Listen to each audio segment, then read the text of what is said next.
Welcome. Google குரோமில் வந்து ஒரு update ஒன்று வந்திருக்கு. அந்த அப்டேட் வந்து வெகு நாட்கள் ஆயிடுச்சு. நம்ம இப்போ தான் வந்து வீடியோ போட போகிறோம். அது என்ன அப்டேட் அப்படின்னா ஸ்பிளிட் வியூ அப்படின்னு சொல்லிட்டு ஒரு அப்டேட் ஒன்று வந்திருக்கு.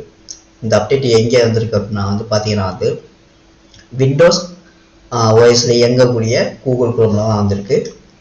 அது எப்படி ஆக்டிவேட் பண்ணணும் அப்படின்னா நீங்கள் கூகுள் குரோமை அப்டேட் பண்ணிட்டனாலே ஆட்டோமேட்டிக்காக ஓப்பன் ஆகிக்கிறோம். அப்படி முடியலை அப்படின்னு சொன்னால் செட்டிங்ஸில் போயிட்டு ஒரு சில மாற்றங்கள் செஞ்சோம் அப்படின்னா ஸ்பிளிட் வியூ ஓப்பன் ஆகிக்கின்றோம்.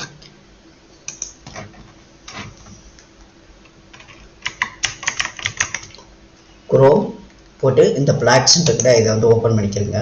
ஓப்பன் பண்ணிவிட்டு இதில் போயிட்டு ஸ்பிளிட் வியூன்னு டைப் பண்ணிக்கிறங்க. இந்த பார்த்தீங்களா இருக்குது ஸ்பிளிட் வியூன்னு பார்த்தீங்களா. Allow users to view 2 tabs simultaneously in a split வியூன்னு இருக்கு இல்லையா. இதில் போயிட்டு டிபால்ட்டுன்னு இருக்கும்.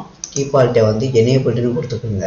எனேபிள் கொடுத்தீங்கன்னா உங்களுக்கு ஆட்டோமேட்டிக்காகவே ஸ்பிளிட் வியூ ஓப்பன் ஆகிக்கின்றோம். கூகுள் இதில் போயிட்டு ஸ்பிளிட் வியூன்னு நீங்கள் உங்களுக்கு என்ன தேவைப்படுதோ அதை சர்ச் பண்ணுங்கள். சர்ச் பண்ணிவிட்டு ஏதாச்சும் ஒரு லிங்கில் கிளிக் பண்ணிங்க அப்படின்னா ஓப்பன் லிங்க் இன் ஸ்பிளிட் வியூன்னு இருக்கும். ஸோ இதை கொடுங்க. கொடுத்தீங்கன்னா இங்கே ஒரு டேப் இருக்குது, இங்கே ஒரு டேப் இருக்குது. இந்த 2 டேப்பும் சேர்ந்து ஒரே டேப்பை காட்டும்.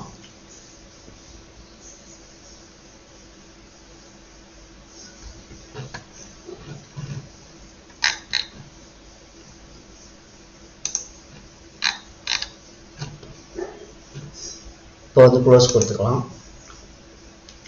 இல்லை வேண்டாம்னு நினச்சிங்கன்னா இங்கே போயிட்டு டிபால்ட் இருக்குது பார்த்தீங்களா. இது டிசேபிள்டு அப்படின்னு வச்சிங்க அப்படின்னா உங்களுக்கு டிசேபிள் ஆக ஆரம்பிச்சிடும். டிசேபிள் ஆயிரும்.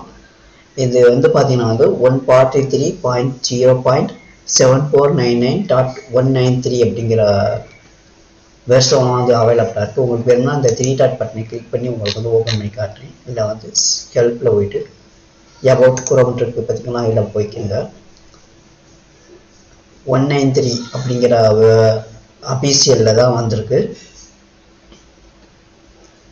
ஸோ இவ்வளோதான். இந்த வீடியோ பிடிச்சிருந்தா லைக் பண்ணுங்கள். இதே போல் அடுத்த ஒரு வீடியோவில் சந்திக்கிறேன்.